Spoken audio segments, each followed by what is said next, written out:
streaming live, tackling the topics everyone's talking about online. Share, engage, interact.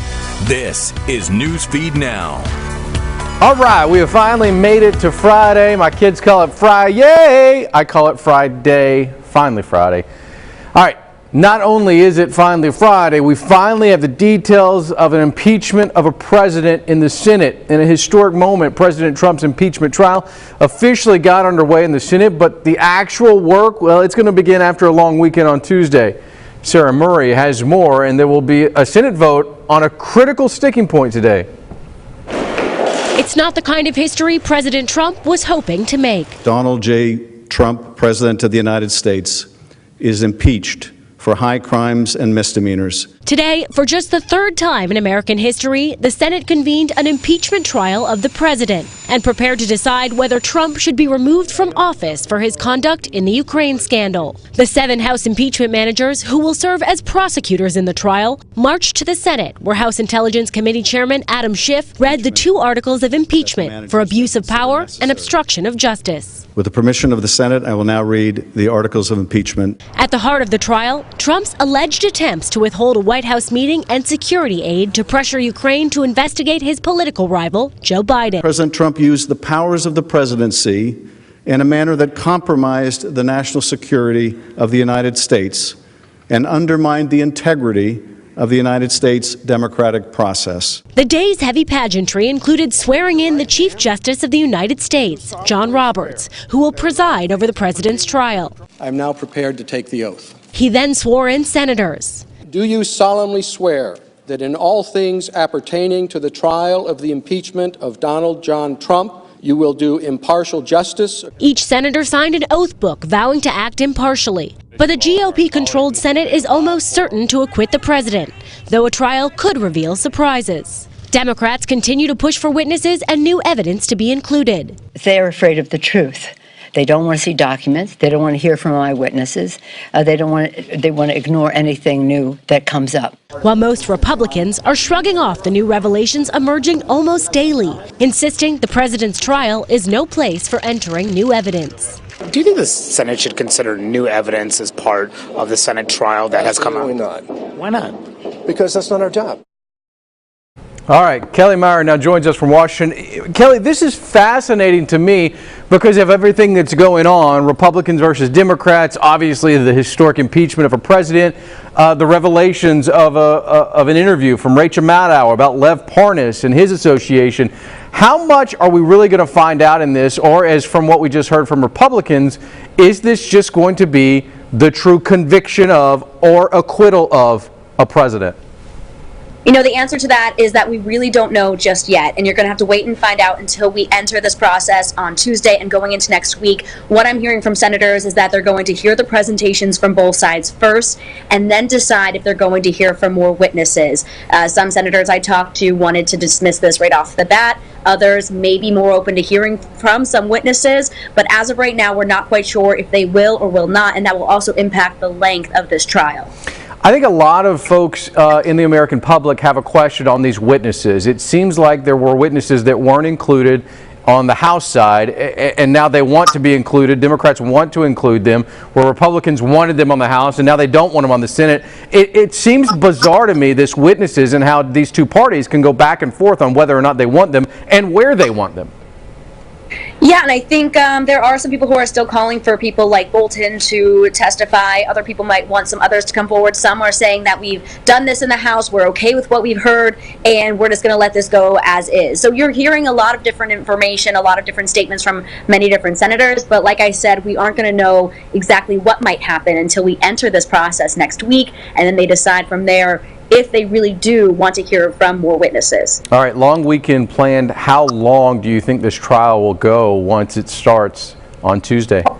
One senator told me that it could either go 10 days to 2 weeks without witnesses and anywhere from 2 weeks to 6 weeks with witnesses. So, and they're going to be in here 6 days a week, Monday through Saturday, approximately from 1 p.m. to 7 p.m. every single day. So that's where you can expect your senators to be, is inside this trial, figuring out what's going to happen next. Kelly Meyer, thank you. That's a long time, though. I will admit that is a long trial, especially when you've got someone playing judge and jury in this situation. Yeah, we just really don't know the scope. I think it's important to keep an eye on those next week, of course, those first 2 weeks, and then you might get a better sense of how long this process may go on. Kelly, thanks. Appreciate it. Have a good weekend. The NFL playoffs, speaking of a good weekend, roll on Sunday. I'm so excited about that. 2 games with the final 2 spots up for grabs in the Super Bowl.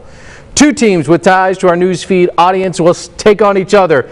Tennessee Titans taking on the Kansas City Chiefs in KC. Both fan bases are rabid. Let me make my point with a guy who got the face of the head chief on his leg. He tattooed a man's face on his leg.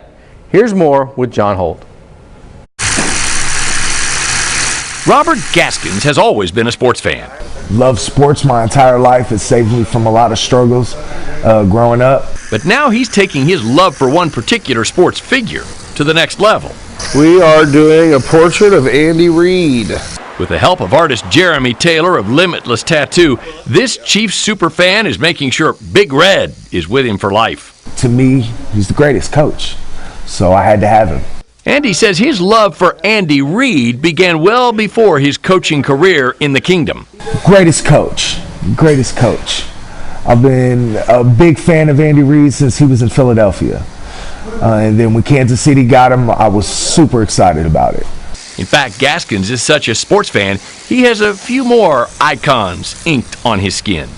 George Brett, Travis Kelce, Floyd Mayweather, Mike Tyson, Joe Montana, Patrick Mahomes.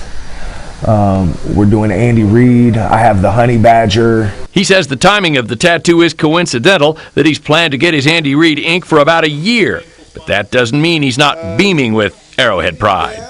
Super Bowl. I mean, that's where we're going. There ain't no ands, ifs, or buts about it. I have complete faith, and that's what's happening. Joins us live from Kansas City. John, look, I know fans do crazy stuff, but this guy claims, I'm going to put in air quotes, claims he had this planned anyway. I don't know about that. I mean, I've been to a KC Chiefs game. I know how crazy these fans are. This one's pretty unique to get them on your calf muscle. Well, and the coach, right? I mean, he already has the players. He wants Andy Reid on the calf. So, hey, we had a guy yesterday, and one of the suburban barbers here. This guy got Andy Reid in his hair. So, this town is crazy, Aaron. We've not, obviously, 50 years since the last Super Bowl title. There have been some heartbreak playoff losses along the way. There's 6-17 since the Super Bowl win in the playoffs. This town wants a win, wants a title. Well, and this shapes up well. I understand Tennessee's coming in hot. They've got a running attack that's unbelievable. But something about Pat Mahomes and how he can overcome just about any odds thrown at him, 24 points, namely. It seems like this team's in a really good spot. What's the feeling like in KC about the chances that, in fact, the Chiefs will make that return trip to the Super Bowl? Well, Chiefs fans have had their hearts broken so many times. Nobody's willing to say this is the year, right? I mean, we all want to believe it, but we've seen this team up 31-10 on the Colts, for example, a few years ago at Indianapolis and lose 45-44. Lynn Elliott's wide right, the coldest football game I've ever been to. I happened to be there in '95 when they lost to the Colts at home.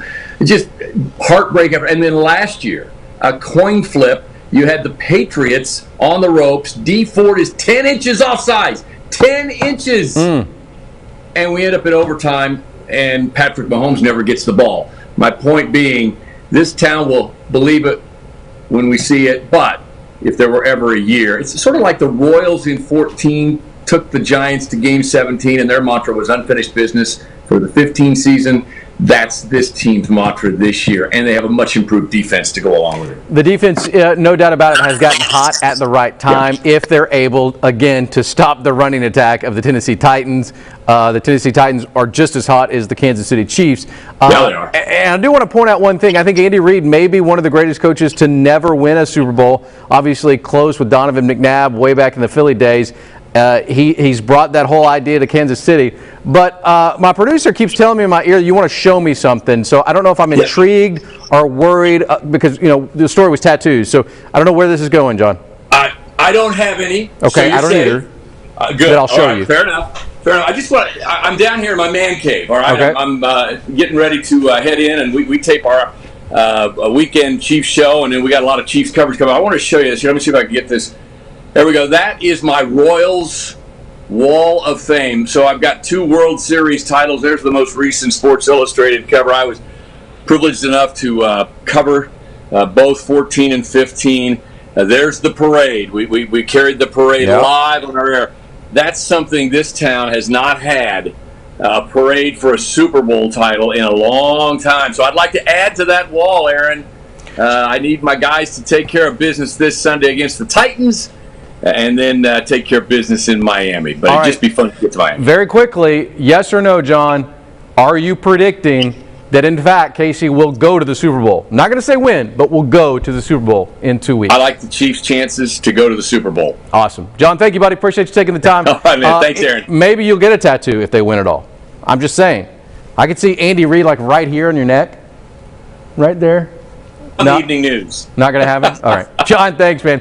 A New Orleans Saints legend received the highest honor lawmakers in Washington can give on a citizen, the Congressional Gold Medal of Honor. Steve Gleason is the first NFL player to get this medal, and it's not just because he played great football. Jesse Tenor was there and has more. I don't see my story as a football story, or even an ALS story, but rather a human story. An award as rare as the disease it recognized Wednesday. New Orleans Saint Steve Gleason received the Congressional Gold Medal for giving so much to a cause that has taken so much from him, ALS. I had to share my weaknesses to survive and succeed. Gleason was diagnosed with ALS in 2011. Since then, his nonprofit has donated nearly $10 million to thousands of people living with the disease. Gleason has also worked with members of Congress like Louisiana Senator Bill Cassidy to ensure patients have speech-generating devices and wheelchairs like his. As Steve has weakened, he makes a greater difference than most of the strong and powerful ever will. Louisiana Congressman Cedric Richmond quoted fellow Congressional Gold Medal recipient Rosa Parks to sum up Gleason's legacy. Each person must live their life as a model for others. Congress unanimously passed the bill to honor Gleason, and President Trump signed it. One side of the medal honors Gleason's NFL career, which House Minority Whip Steve Scalise watched closely. Can't think of anyone who deserves the Congressional Gold Medal more than Steve. The other side honors his native state of Washington, where those like Senator Patty Murray still claim him. He is an inspiration to all of us, including his teammate and friend, New Orleans Saints quarterback Drew Brees, who says Gleason's motto, "No white flags," will live on for years to come. It's not a matter of if we find a cure for ALS, it's when we find a cure for ALS. In Washington, I'm Jesse Tenor. Jesse, thanks. Let's go to Louisiana now, where Steve Gleason is a treasure. Let's go to Lafayette, Louisiana. Tracy Wartz joins us. Tracy, I've got friends who covered this from New Orleans, and I know that it's as big for them as maybe the entire state. But what does the state feel when they see Steve Gleason on camera and they see what has happened to him and the positive impact that he's made? Well, I think that there's a lot of things. I know that the name Steve Gleason, you just have to smile because he is obviously a guy who has overcome great odds. You know, the biggest thing I think for a lot of us here in Louisiana, especially those of us who are Saints fans, is remembering what's referred to as the most important play in franchise history when he blocked that punt during their first game against the Falcons in the Superdome in 2006. They had just come back from Hurricane Katrina, having played their home games on the road, so that was a really big deal. So he kind of made his mark there. And then when he was diagnosed in 2011, it was another blow. And one of the things that I find, or there's actually two that I find very special about him, and most of us here know about it, is his No White Flags mission, if you will, his project that has raised more than $10 million to go to help folks with ALS and that kind of thing. And whoever handled that did a great job about spreading the word. And you see him frequently in pictures with the hashtag #NeverPunt. he's just a remarkable individual that I think has done so much outside of football. And we all know that. We know Steve Gleason. We knew he was something special when that play was made. And this just kind of topped that, if you will. And he said, I'm not an exceptional football player. I'm not a hero. My story is just a human story. Well, and that is one that he continues to cultivate through the years, and as this disease continues to riddle his body, and watching him and seeing his eyes, and I just know his brain is working, but unfortunately the motor skills just aren't there, and that's part of what ALS does. It's heartbreaking for me to watch it, and I don't have the connection like you guys have down in Louisiana. I can't imagine what that's like. But I have to assume that every person who's a viewer of your station, who is on your social media accounts, knows that this was the right decision made in such an interesting time in Washington that they said, let's put everything else aside and let's honor Steve because he deserves it. And you know, that's just another testament to how special Steve is. You know, he's the first player in NFL player to receive the Congressional Gold Medal. But that was, I think, a point where all of us, just as Americans, could take a breath. Given the current climate, you know, Nancy Pelosi's sitting next to Mitch McConnell. Everybody's there, and they are there for the sole purpose of recognizing this person that has given back to the community, who has given back to the nation, and has given back to the fight against ALS and to help those who have it. And I think that that's the message that this sends to all of us, no matter what our differences are. There are times that we need to come together and push all of that aside. You just said it best, Tracy. I think the epitome of this award is someone who can tie people together who may not have been tied together previously, whether it was football, whether it's Republicans and Democrats. It doesn't matter because it's about freedom. And that's what this is all about. Tracy, thanks. Appreciate you taking the time. Let's wrap things up. I'm prepping to head to Tokyo. We've talked about it for the Olympic Games. It is an extremely cool assignment, but I still get starstruck, and I'm going to show you a picture here. 2 years ago, I was in Korea, and I saw Shaun White. That was a really neat moment for me. I didn't have the opportunity to talk to Shaun other than say, hey, congratulations, and I have a video of it. But then 4 years ago, I was in Rio, and I was getting breakfast, and the entire gymnastics team was in the area where we got breakfast. And I saw him, and we were walking out. I kind of timed it just right, you know, being sly. Timed it at just the perfect moment and saw Simone Biles. I said, hey, Simone, can I get a picture? The people around me said, no, we don't have time. I said, all right, let me just take a selfie. So I got this picture. I'm going to show it to you right now. But I can't promise you. You know why it's so blurry? It's so blurry, guys, because I was probably shaking. She was such a superstar, but she was so sweet. Now she's a mega superstar. Everybody knows who Simone Biles is, but she's a better human being. Here's my proof. Let's go to Houston. Here's Carly, Ed City. Simone Biles. A big-time surprise from a world-class athlete, all for some young ladies on Houston's east side.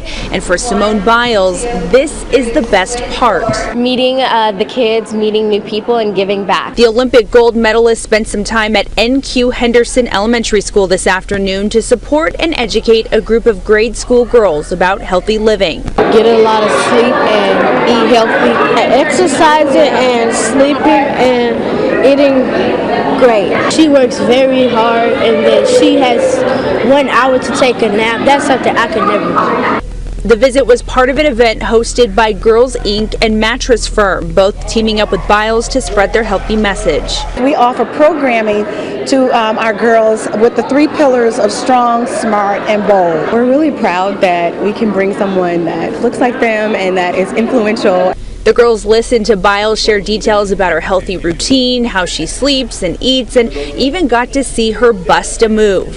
Biles now gearing up for the 2020 Olympics in Tokyo. That is just a few months away. Right now I'm feeling pretty good. We're kind of in our down period of our training resume, so it's a little bit on the simpler side, so to say, I guess. But I'm ready to kind of kick the gears in and start working. In Houston, Charlie Edsity, ABC 13 Eyewitness News. All right, thank you so much. There is nothing simple about Simone Biles. She does superhuman things on the gymnastics floor. I'm pumped to see what she's going to do as we race towards Tokyo, 6 months and 1 week away from today, opening ceremony. It's all the time we have for Newsfeed Now. Have a fantastic weekend. See you right back here on Monday. Bye-bye.